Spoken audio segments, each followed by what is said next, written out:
Hello， 大家好，欢迎回来。接着上期的视频，继续我们的中国之旅。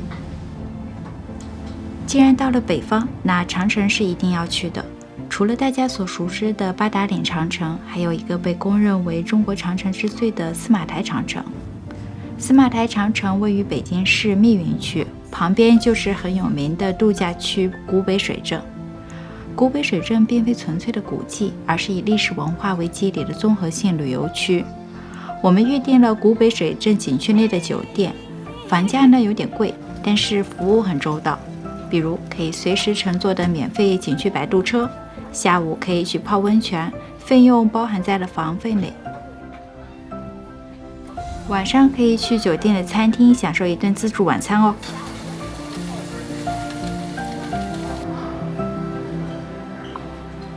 小猪。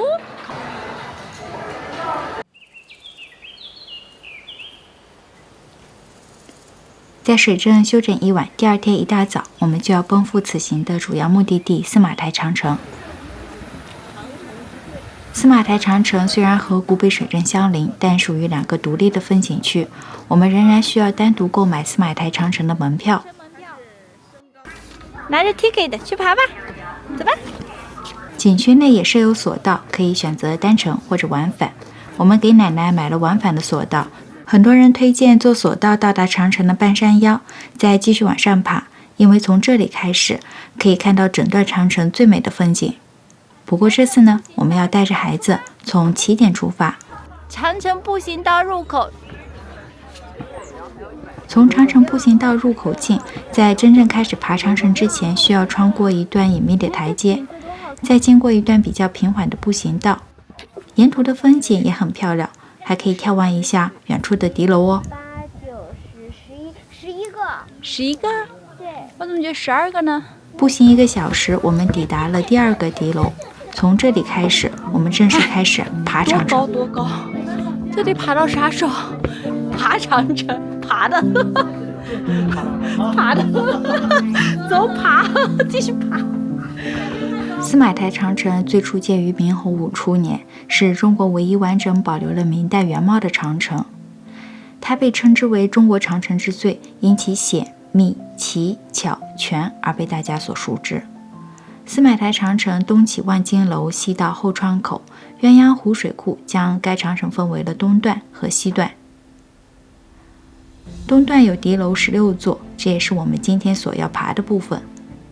西段有敌楼19座，共计35座敌楼。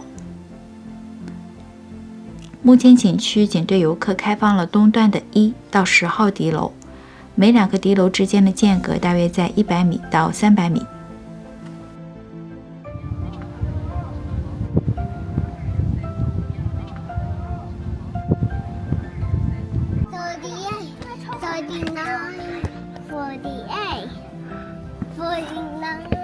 绕过他们继续走50。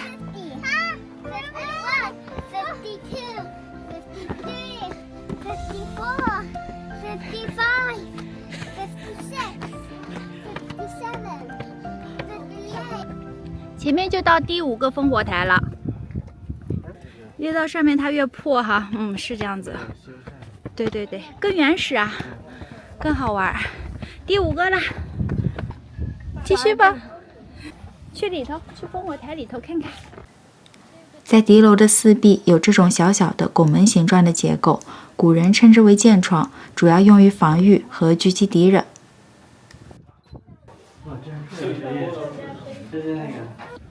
对，你要继续再往上爬，爬了接下来就是6和7了。2个，你们其实那个山的后面还有几个下坡呢？还有8、9、10。记完了，我们继续出发啊，爬到7哈。OK。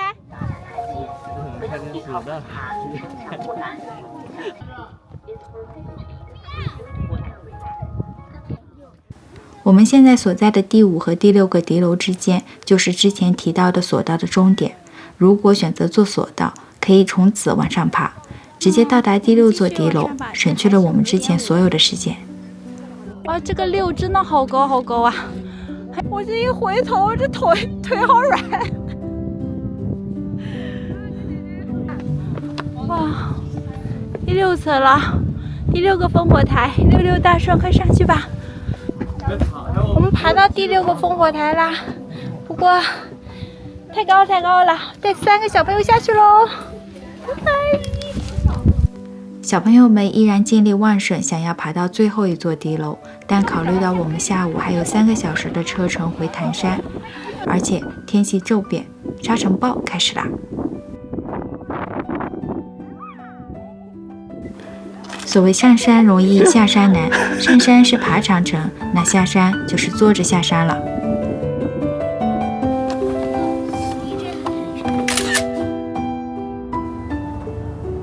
在长城上的时候，天也是灰蒙蒙的，等回程的时候也是漫天黄沙。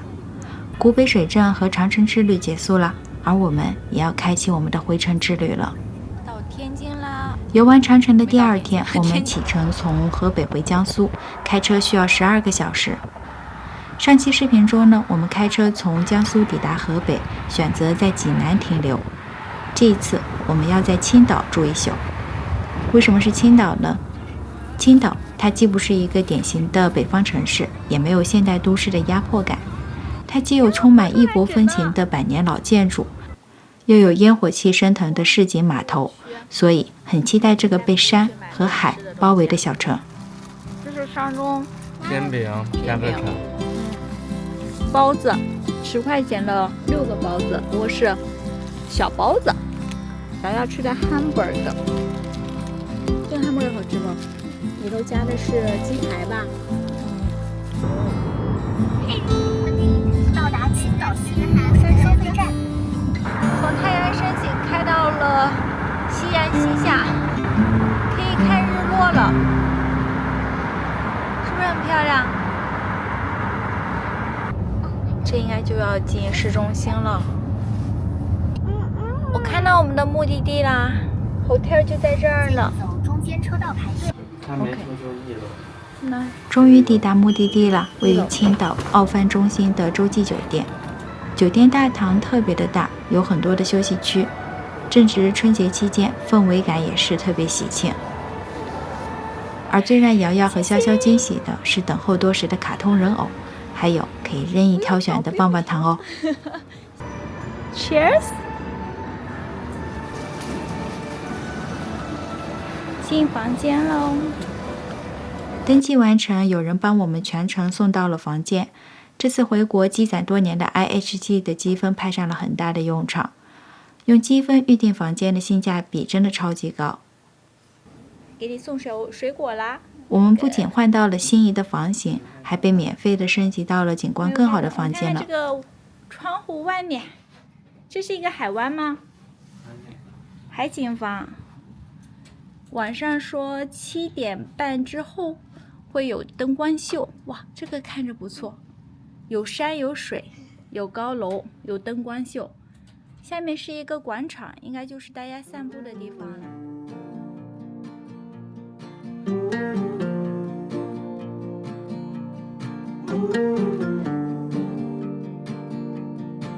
出去找饭吃，逛一逛大广场，看一下灯光秀，吃一点海鲜 ，Let's go！ 对，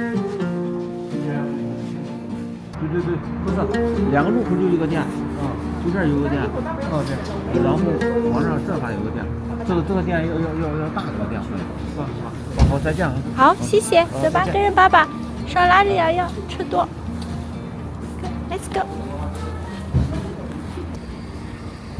蓝港海鲜厨房，这是其中的一家店，另外一家店呢是甄选，但是稍微远一丁点儿。不过这家店就在这个广场和灯光秀的旁边，就在这儿吃啊。好，走吧，我们去吃，看着不错，里头。Coming， 走吧。来青岛吃什么呢？除了啤酒，我们一定要尝一尝青岛的海鲜。单看这满屏的菜单，无从下手，那就点个平常吃不到的吧。看好啦，这个大的叫象拔，快点扫盲，这叫什么字？粉丝、腊肉，各种各样的腊肉。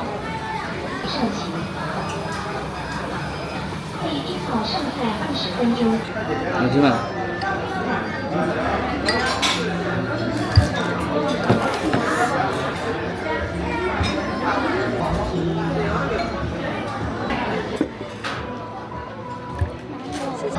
Cheers！Cheers！Cheers！叫什么鱿鱼？北极馆，叫柴丁奶鸡肉，北极什么馆？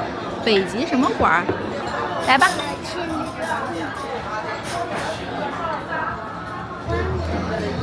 是不是你看过？这个有点干乎。看啊，上面有汁啊。咬下去，反正里头包着东西呢。都可以，都。好吃的。它里边肉更好吃，里边那肉跟那个鲜贝一样。这个好大，能吃掉吗？可以用摊拌饭，海参摊拌饭，我们就这一锅海参就够吃了。好像他说就上面的比较多，下边就没什么东西。对，谢谢啊。看跟我们家那海参差不多，嘎吱嘎吱的，滑不溜秋。嘎吱嘎吱，滑不溜秋。跟妈不一样的。它更脆一些。它更脆。然后我们煮的那个是软糯煮成汤了。给你，这个可以吃不呀？哦，有点烫。我嚼不动。嚼不动，把你撕小了，好不好？吃完饭，我们去广场上溜达溜达，看一下灯光秀，再回家。我不是说什么啊，我就惊叹了一下，因为你确实涨了很多，跟我几年前你没觉得涨了很多吗？我都好多年没回来出来消费过了，我也不知道。不过这广场也没有什么太多的人哈。咦，这还有汉堡呢？对啊，这汉堡才48块钱，好像也不便宜。散步闲聊的时候，盘算了一下刚才的晚餐费用，或许是好久没有回国了，还没有适应国内的高物价，也或许是我们所在的位置正是青岛的活动中心，消费相对高一些。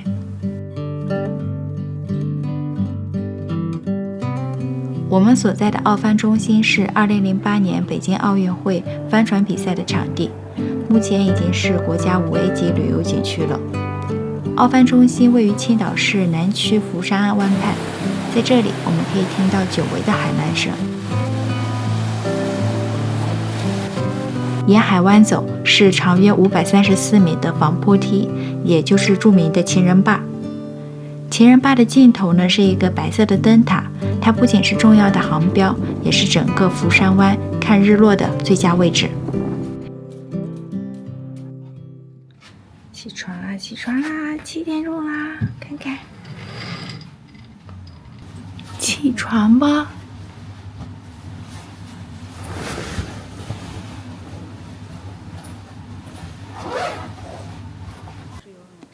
IHG 旗下酒店的早餐规定因其会员等级、品牌和所在地区而不同，但这次回国住的几家酒店的规定基本都一样。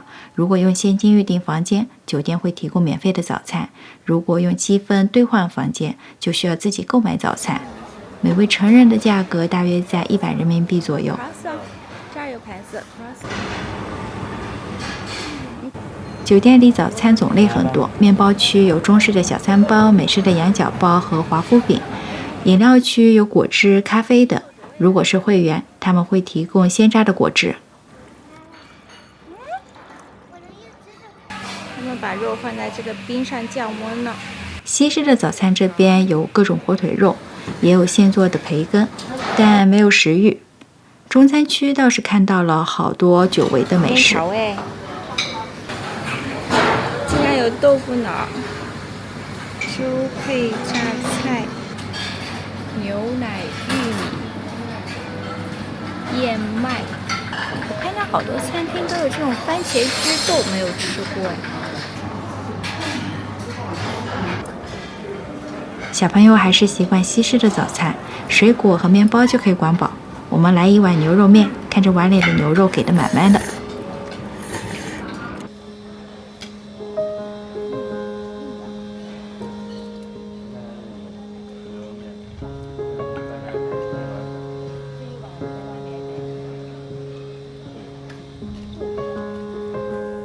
我们在青岛的时间有限，在这么短的时间里，想要了解青岛整座城市有点困难。选择最有特色的，就只能是八大关风景区了。它被称作万国建筑博览会。而它之所以出名，是因为这里集中了俄、英、法、德等20多个国家不同风格的别墅建筑，被选为国家首批历史文化名街。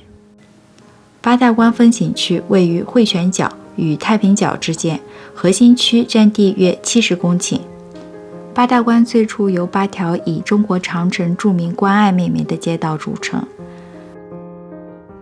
我们现在所在的附近有著名的公主楼，旁边就是海滩第2海水浴场，人少海鸟多，沙质也好。哇，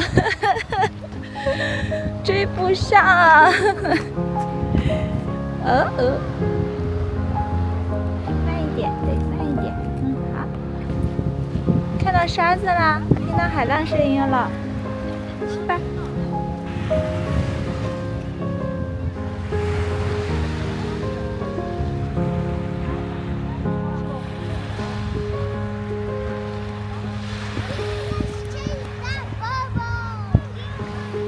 爸爸，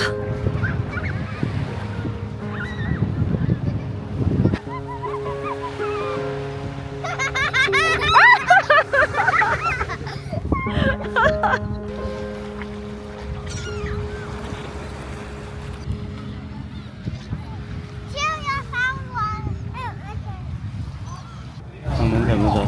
我们跟着他走。他们是旅游团在介绍这一块区域，它是有历史的，军事重地，闲人免进。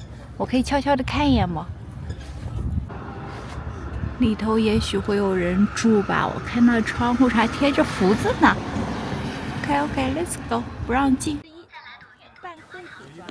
离开海滩，离它最近的是公主楼，旁边还有西班牙风情馆和蝴蝶馆。每个馆的门票呢可以单独收费，或者可以购买3个馆的联票。安徒生童话长廊、公主花园、安徒生雕像，还会响哦，看到了。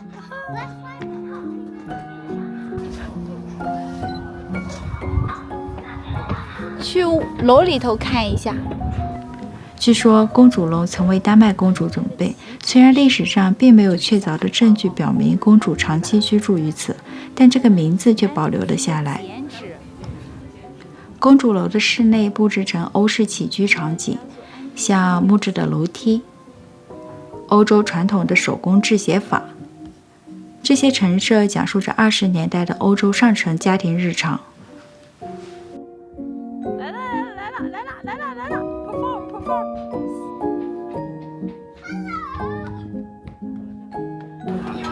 对，推一下。公主楼的对面就是西班牙风情馆，建于1940年，是典型的西班牙田野别墅，由中国和俄国2位建筑师合作设计。它是国内唯一一座讲述着西班牙人文历史的景点。西班牙的骑士文化表现出来的暴力、背叛和不忠，虽然在后来得以控制，但仍然围绕着封建的道德准则。同样饱受争议的呢，还有他们的斗牛文化，当然也有独特的西班牙油画。嘴巴也要把它拿着好吗？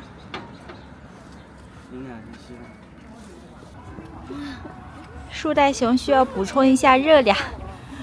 妈妈，离开了西班牙风情馆，需要步行10分钟抵达蝴蝶楼。蝴蝶楼建于1934年，是中国建筑师刘耀成和俄国建筑师拉夫林切夫联手打造的。蝴蝶楼被人记住，是因为一位传奇影星，中国第一位电影皇后蝴蝶。它的蹄子，这应该，你看它。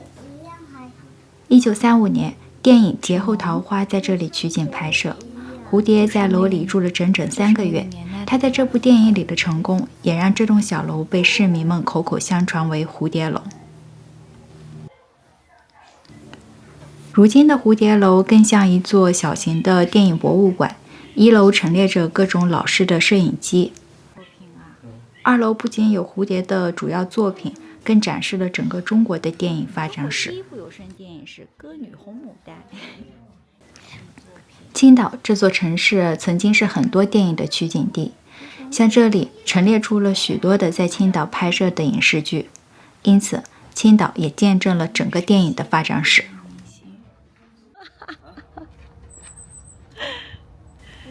在结束我们的青岛之旅，启程回江苏之前呢，还需要解决我们的午餐。主要是昨晚的海参实在是太贵了，今天我们要去购物商城觅食。整盘6元，白盘9元，黑盘12元。好的。比如这家店，它有着很独特的点菜方式，盘子随着传送带移动，根据自己的喜好，你可以随意的挑选。好的，待会儿给你拿哈，它会转过来的。不同颜色的盘子对应着不同的价格，结账的时候呢，服务员会过来数盘子。传送带上的盘子一般都是普通的寿司或者甜点，当然他们也提供单点的服务，比如说刺青、寿喜锅。这里头可都是生鱼片了，刺身拼盘，里头没有米饭呀，里头都是生鱼哎。我们俩的了。甜虾、龙虾、鲷鱼，来吧。哪来寿司？这个牛肉可以，然后正好配点米饭。到这里，我们的青岛之旅就告一段落了。接下来还有8个小时的车程才能回到我的老家江苏。让我们放下旅途的喧嚣和奔波，感受田野与乡村的宁静。谢谢大家的观看哦，我们下期见。